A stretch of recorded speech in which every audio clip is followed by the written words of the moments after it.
திராவிட முன்னேற்றக் கழகத்தின் மூத்த அமைச்சராக இருக்கக்கூடிய பெரியசாமி அவர்களின் வழக்கு தற்பொழுது நடைபெற்று கொண்டிருக்கிறது.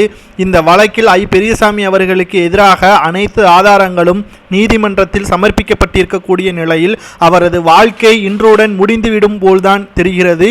ஏனென்றால் கடந்த 2008ஆம் ஆண்டு தமிழ்நாடு வீட்டு வசதி வாரிய அமைச்சராக இருந்த பெரியசாமி அவர்கள் தனது அதிகாரத்தை தவறாக பயன்படுத்தி வீட்டு வசதி வாரியத்திற்கு சொந்தமான வீட்டை மறைந்த முன்னாள் முதலமைச்சர் கருணாநிதியின் பாதுகாவலராக இருந்த கணேசன் என்பவருக்கு ஒதுக்கியதில் முறைகேடு செய்ததாக பெரியசாமி உள்ளிட்டோர் மீது கடந்த 2012ஆம் ஆண்டு அதிமுக ஆட்சியின் போது லஞ்ச ஒழிப்புத்துறையினர் வழக்கு பதிவு செய்தனர். இந்த வழக்கு இத்தனை ஆண்டுகளாக கிடப்பில் கிடந்த நிலையில் தற்பொழுது எம்பி எம்எல்ஏ நீதிமன்றத்தில் தற்பொழுது தலைமை நீதிபதி ஆனந்த் வெங்கடேசன் அவர்கள் பெரியசாமி அவர்களின் வழக்கு இன்று விசாரணைக்கு எடுத்துக்கொள்ளப்பட்டிருக்கிறது.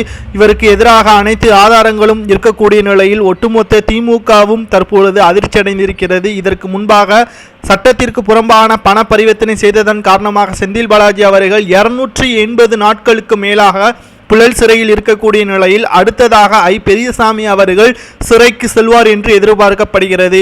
ஏற்கனவே பொன்முடி அவர்களுக்கு 3 ஆண்டுகள் சிறை தண்டனை என்று நீதிமன்றம் கூறியுள்ள நிலையில் உச்சநீதிமன்றத்தில் மேல்முறையீடு செய்து தற்பொழுது அந்த வழக்கையும் நிறுத்தி வைத்திருக்கிறார்கள் தலைமை நீதிபதிகள். ஆனால் மீண்டும் பெரியசாமி அவர்களும் ஊழல்வாதி என்று நிரூபணம் செய்யப்பட்டால் தமிழக மக்கள் தவறான கட்சிக்கு ஓட்டு செலுத்தி அரியணையில் ஏற்றிவிட்டார்கள் என்றுதான் மக்கள் மத்தியில் தோன்றும். நாடாளுமன்ற தேர்தலில் மிகப்பெரிய தோல்வியும் தழுவும் என்பதை தற்போது திமுகவினர்கள் நன்றாக உணர்ந்துவிட்டனர். பெரியசாமி அவர்களுக்கு தண்டனை வழங்கக்கூடாது என்பதற்காக பலவிதமான வழக்கறிஞர்களையும் நீதிமன்றத்தில் தற்பொழுது வாதாடி வருகிறார்கள். ஆனால் நிச்சயமாக பெரியசாமி அவர்களுக்கு அதிகபட்ச தண்டனை 6 ஆண்டுகள் வரை சிறை தண்டனை வழங்கலாம் என்றும் தற்பொழுது தகவல்கள் வெளியாகி இருக்கிறது. இன்று மாலை 6:30 மணி அளவில் உயர்நீதிமன்றத்தில் தற்பொழுது விசாரணை நீதிமன்ற தீர்ப்பு வரும். பார்க்கலாம் எத்தனை ஆண்டுகள். உங்களது கருத்துக்களை கூறுங்கள். என்ன தண்டனை வழங்கலாம் என்பதை மட்டும்